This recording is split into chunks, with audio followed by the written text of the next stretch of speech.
welcome you all to the Wednesday night get-together for Rotary, and I have a video to show which was a speaker at the Toronto Convention. So if you were unable to attend the convention, you probably did not see the speaker.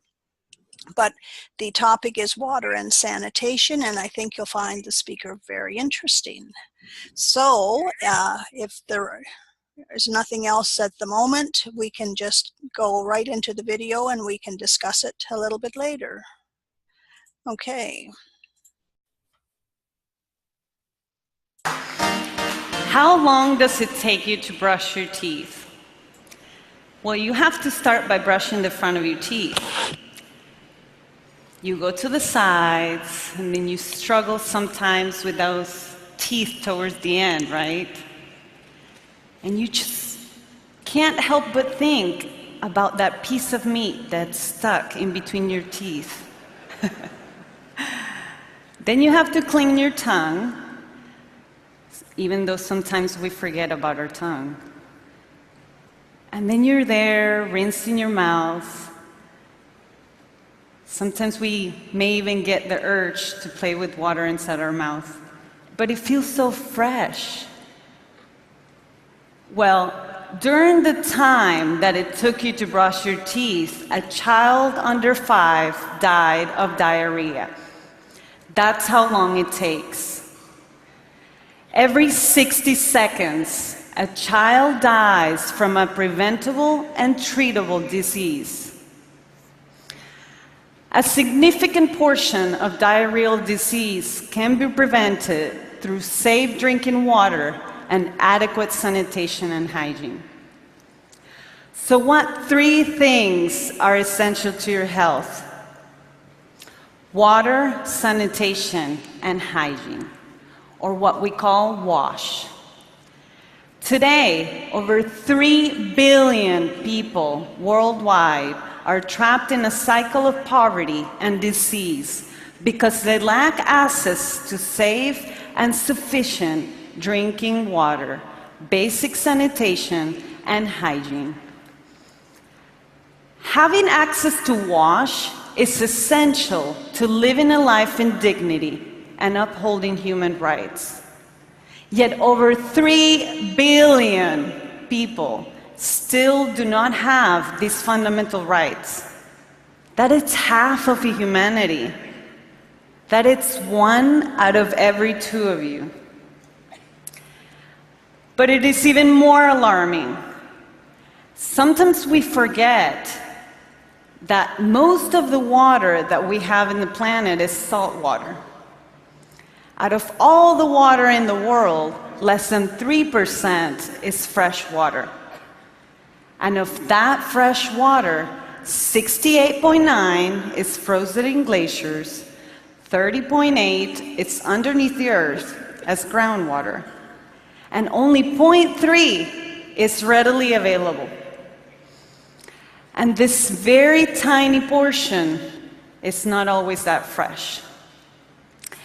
This is the portion that is available for human consumption, 0.3. And this is the proportion that is threatened the most by natural and man-made contaminants. So waterborne diseases that are caused by known microorganisms are barely at the tip of the iceberg. What is below the iceberg, it's what is more critical. We still do not have effective treatment in many parts of the world for many contaminants, such as many pharmaceuticals and metals. What about neglected tropical diseases that are on the rise in many countries? Poor water quality of the limited resources we have affects the water quantity because we cannot reuse the water. It costs more to treat polluted rivers for drinking, agriculture, and bathing. Yet every day we continue to pour millions of tons of untreated sewage and industrial and agricultural waste into our world's water systems, creating a heavy burden on communities. So when we take into account water quality, there's much less than the 0.3 of the fresh water available. To address this problem, as well as many other critical issues around the world, the international community has adopted the target that we know, the United Nations Sustainable Development Goals, or SDGs. Goal number 6 calls for the world to achieve universal and equitable access to safe and affordable drinking water for all. It also calls for adequate and equitable sanitation and hygiene for all, and end open-defecation once and for all. But we need talented individuals to reach this goal. However, the reality is that universal and safe wash coverage by 2030, it's not achievable with the current global human resources.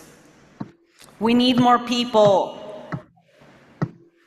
A recent study by the International Water Association found that we're still lacking 787,000. Can we please mute ourselves so that there's no background noise, please? Trained water and sanitation professionals to reach this universal watch coverage. So what you see in gray in these graphs is the people that we're missing. And this is only based on countries who have data to assess this. Imagine what the true picture would be if we included countries that lack data on human capacity. So not only are we lacking in trained WASH individuals, but many of them have challenges accessing the wealth of knowledge that we have collected and analyzed in this sector. Now, picture these books at the top as the global WASH knowledge available. Everything that in theory we need to know about how to get clean water and good health. And people have to get to them to obtain the knowledge. Closest to the books, we have the WASH researchers. These are the people who do scientific research, the universities and think tanks, where access to WASH resources, the knowledge and learnings, it's easily accessible. Then we have the WASH specialists. These are international agencies, large funders, and government entities. Sometimes they have difficulty assessing all of the data that is available. Further away from the books, we have the WASH project managers. These are international NGOs at country level, local NGOs, social enterprises, and the local government. But the furthest away from the books are the community workers, who are the people on the ground, interacting with community members to create change. The furthest away from the learnings where the knowledge should be trickling down easily. I'd like to tell you about TJ. He lives in the Pemon indigenous community in one of the most isolated regions in the world, in the Canaima National Park in Venezuela. He started becoming very ill when his body was covered in blisters. So one day, he went to see a rural doctor who was the person who shared this story with me. He walked many kilometers under the sun with his blisters, barefoot, in the jungle. And when he got there, not even the doctor could figure out what was happening. Little did he know that he was drinking mercury from the river next to a mine where people use mercury to extract gold. He did not know the link between mercury and his health. And even the scientific community is barely beginning to understand now the relationship between mercury and pemphigus foliaceus. To find ways to reach universal and safe wash coverage by 2030, we need to focus on bridging this larger gap. Rotary can, because of the large network of people we have throughout the world. Just look around here. This is amazing. We all seem to recognize that capacity building needs to happen. And yet we consistently fail to put enough resources towards it. To really bridge this education gap, we must focus on 4 things: invest, measure, network, and empower.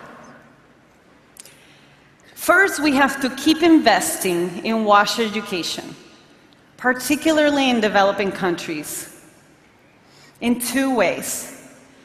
Through WASH education programs, like the WASH in Schools programs, and through global grant scholarships. Let's create innovative knowledge practitioners who are willing to bring WASH knowledge from the top of the chain to the community workers. I am an example of your investment. Rotary invested in my graduate research in Brazil. This has led to the development of scientific publications and a much-needed international research collaboration. But it made me a WASH advocate with passion, which brought me to you today.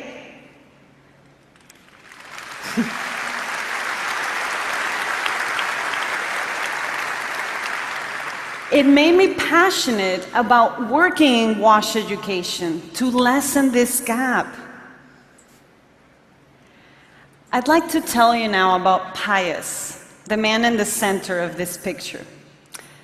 Pius had to carry 20 liters of water in his head 5 times a day while in school. Just a week ago, he reminded me of the day when he was playing with a friend in his school, and the next day he was burying him because of typhoid. And he thought this was normal, until a teacher told him, "Heads are not meant to carry water. They are made for us to think."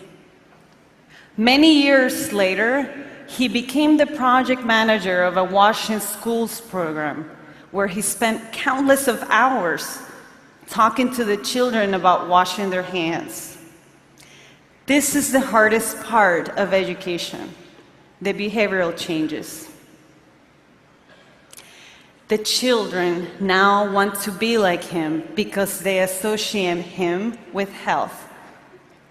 Rotary invested in him, and he's now a role model for these children. That's what we need.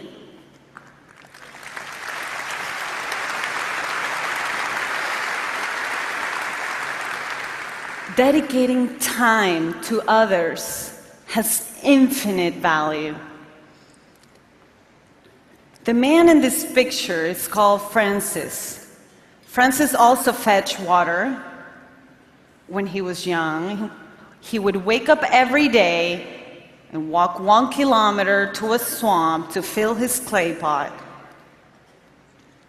When he was 11 years old, he noticed blood and mucus in his feces and spent 10 days in the hospital.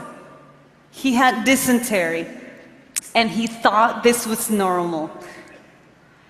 After 50 years, he wrote a proposal to a Rotary club to create a WASH program for his school. And he's now spending countless of hours implementing the education program.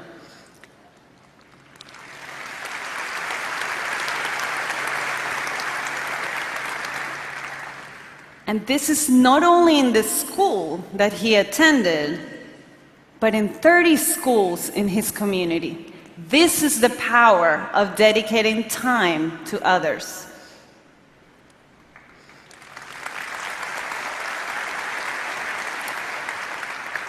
We can use our talents to be involved in education rather than just being donors. If you're a Rotarian teaching in primary schools, you know how to structure curriculums. If you're a journalist, you know how to write publicity for WASH projects. If you're on the ground with the beneficiaries, focus on hands-on practice instead of only focusing on knowledge acquisition or bringing an expert to talk about disease transmission. Let's empower each other. Let's just pause for a second and think about what you can do. What can you do? What can you do to help bridge this education gap? The second thing that we should focus on is to measure the need for human resources. When I visited the community of Caliciso, I was stunned to find that many girls dropped out of school due to a lack of menstrual hygiene management because they don't have sanitary pads, something that is so normal. But I was even more shocked to find that we don't know how many of these girls do not reach secondary education. There is very little data available on the human capacity for water and sanitation services. But Rotarians are on the ground. They're in the places where WASH professionals are needed. We can measure, and we can do it through our global network. The third thing that we should focus on is to network. This is Joseph. He's also Ugandan. When I met him, he was already a Rotarian. In 2 short weeks that I visited his community, I only got to go to 10 out of the Terry schools he wanted to work on. So I panicked and I said, Joseph, how are we going to know what the nearest water source is to all these schools? They're all so far. How do we know what the real need is for WASH in these schools?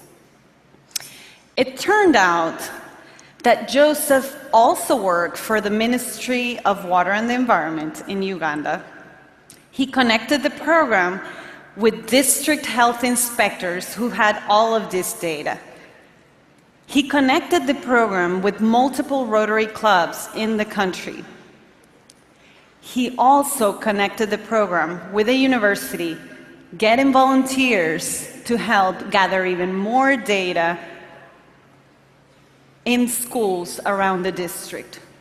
So by using the Rotary network and relationship, he connected people with passion towards a common goal.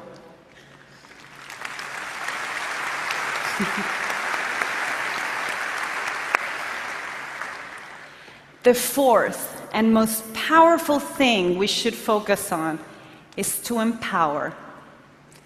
This is Rachel in her village. She's measuring the water quality, and even though this is normal for her, she grew up not accepting that she would have to live with constant stomach pain because of water. When I met Rachel, she was shadowing health inspections. She wanted to learn more about water, but she felt that she didn't have enough resources. When she joined a Rotary WASH in Schools program, she realized that there was a need to test the water in each of the schools, so she became a district health inspector. And she pursued her education even further. She started to believe in herself. What struck me the most about Rachel is what she said to me one day. She said, Isis, you just, by standing here and talking to these people in my village, have empowered me in many more ways that you can imagine. To realize that I have the power to change things. You know, this was the first time that I learned the enormous impacts of my actions, and it wasn't too long ago. So let's empower each other to create meaningful change. Take the time to learn how you can use your skills in WASH today. Come to the breakout session later today. Thank you for what you do for Rotary. Safe and sufficient access to WASH is a fundamental right for all, but we have to believe in it. So remember, invest, measure, network, and empower others to bridge the gap. If you care about ending hunger, you need clean water. If you care about peace and conflict resolution, you need clean water. If you care about ending polio, you need clean water. We need clean water to make the world a better place. Thank you.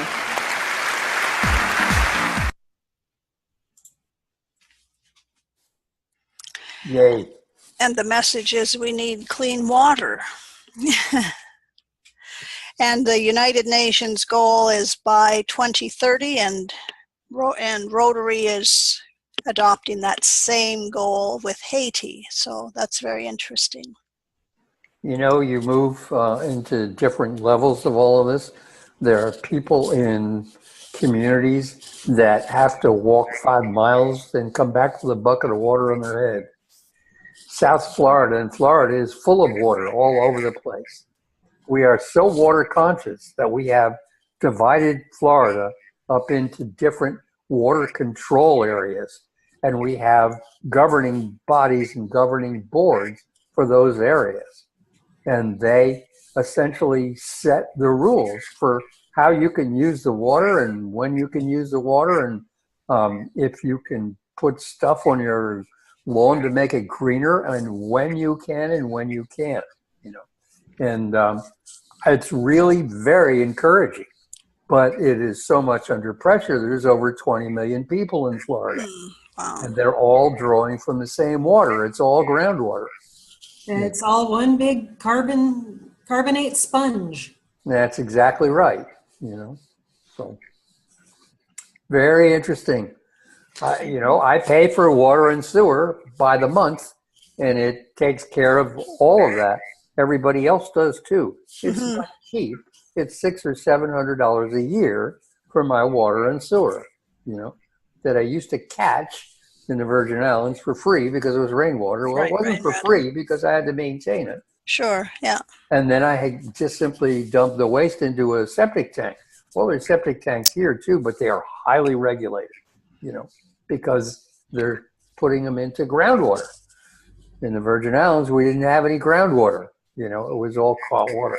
So interesting to watch this happen, you know. So there's water wars everywhere.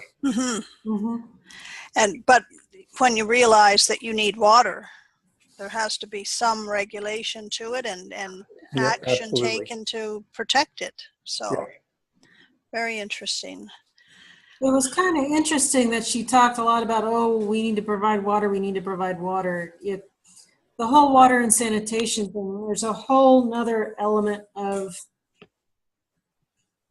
how you provide it, how you organize maintaining it, and how you get people who have a lot of financial demands on themselves to decide they're going to use and maintain it rather than falling back to traditional sources, even if they're not clean. And that is much more, I didn't really hear her going there.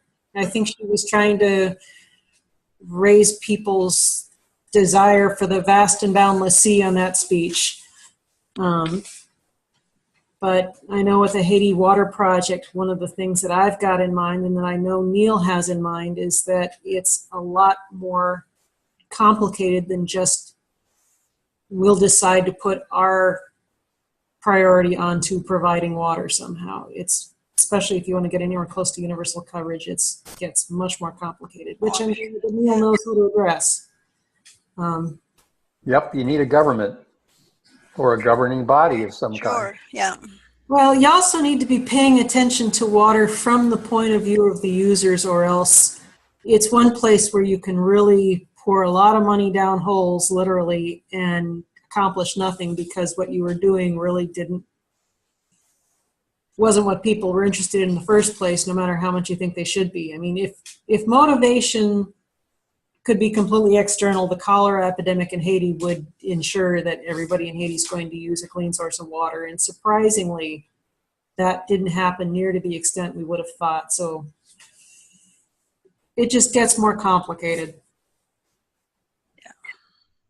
Well, I'm glad I'm not having to make the decisions, but that's what I understand is true about India as well, that people, or whether it was Rotary or not, putting in even latrines into India or toilets, and the people didn't want them. They wanted to go out in the field.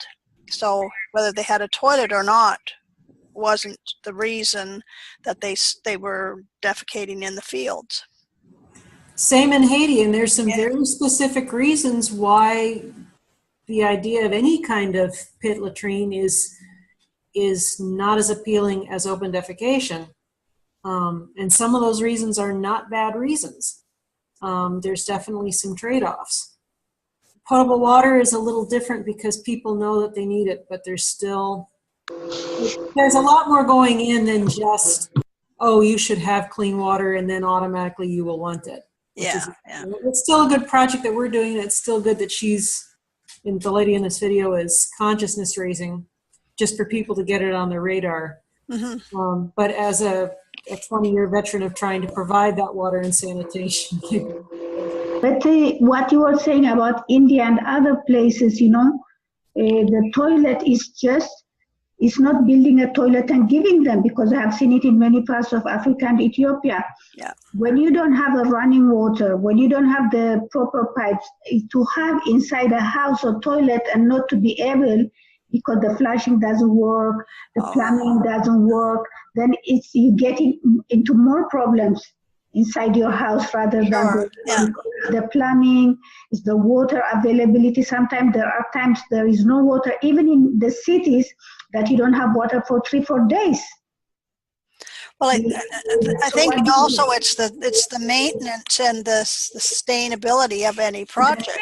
Because they'd rather do what they know and is far away from home, and instead of having it at home and they can't use it, or if children even use it, then you have no way of flushing whatever they do. So those are the issues. It's very complicated. Not that they choose to go outside, but it's the planning, it's the water availability, unreliable water system. So like Denise, you were saying that they go and bring it 5 miles, but like in hot places, in hot areas, when they get the water, full pot of water or whatever they have it, by the time they get home, it's evaporated, half of it with the heat. So it's a lot of issues. Water is a must, and if they have water, constant reliable supply, then they'll get used to it and use it well. Anyway, this speaker was the Water and Sanitation Rotarian Action Group ambassador. So I guess that's when she talks about Rotary investing in her. That's what she's talking about. That Rotary has invested in her. I think Rotary invested in a project that she was doing, or a program that she was hired for. Yes. Rotary is investing everywhere, also in Ethiopia, a lot of areas, a lot of villages. When you go, the water, where they have water pipes or whatever they have, is Rotary sponsoring it. Some of it is the EU, some of it United Nations, but mainly it's Rotary. And you go to these villages, remote villages, and you see the Rotary name, and this is funded by Rotary. It makes you proud. Anyway, that's the water and sanitation, and we started off with the telephone and internet scams. So be aware of that, because that one is incredible. That the threat that they're going to arrest you, and there's an arrest warrant out for you, and it's going around right now. So That was anyway, really dark. I've never heard that one before. I know, and it was similar. It wasn't the same person or the same call, but I had it 2 weeks ago. So they're making the rounds, and yeah. In Florida, they've said, on TV, I don't know, Denise, if you heard it on Channel 10, they were repeatedly saying that it's exactly what Kitty told us. They say that they call the elderly people and they're telling them you'll get arrested if you don't pay right away today. And some of them even knocking on the door, they say, and they've told them on TV, and they've posted it also in a lot of buildings where there is condos. Yeah. And then the IRS also issued a statement: we never call you, never send anybody. We write you, and you'll see the official, letterhead. And don't worry, we don't do that. So ignore it. They say, just don't answer, don't do anything. Unfortunately, if you send out 100 calls, and one person responds, or 1,010 respond, a very small portion. I mean, this guy has given up $9,000. And in Florida, a lot of people have given. They gave their credit card for $300, and it was maxed out. And that's why they were telling us all that, because there are a lot of elderly people, they get scared. Take my credit card. They give them away. I know. It's just some people with early dementia who will fall for that. But I don't think you need I don't think you need to have early dementia to fall for it. Unfortunately, there is a gullible portion of the population that, and even I remember 60 Minutes quite a few years ago, they were doing a story on this, and the elderly woman, granted she was an elderly woman, had given, oh goodness, like $100,000 to this scam artist, and 60 Minutes went through the research and said to her, this is a scam, this is not, it's not valid.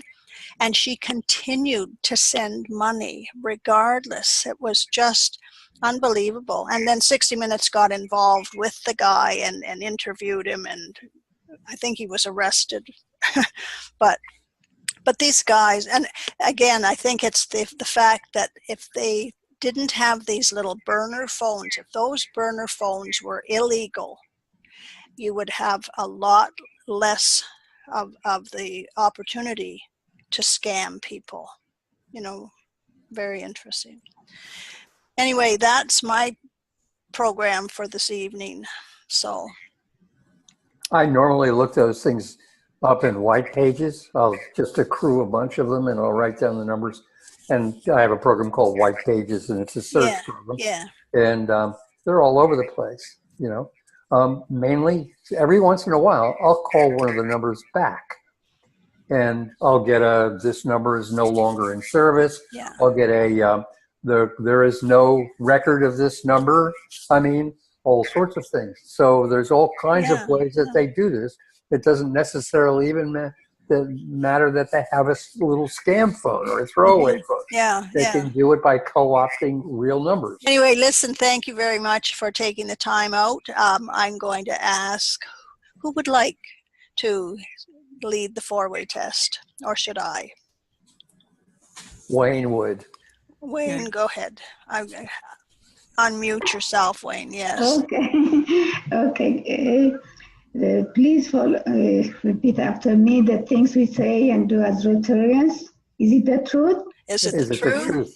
Is it fair to all concerned? Is it fair to all concerned? Will it build goodwill and better friendships? Will it build goodwill and better friendships? And will it be beneficial to all concerned? Will it be beneficial to all concerned? It is fun. It is fun. Don't Excellent. And don't wear socks, of course. Super. Thank you very much. Enjoy the rest of your evening.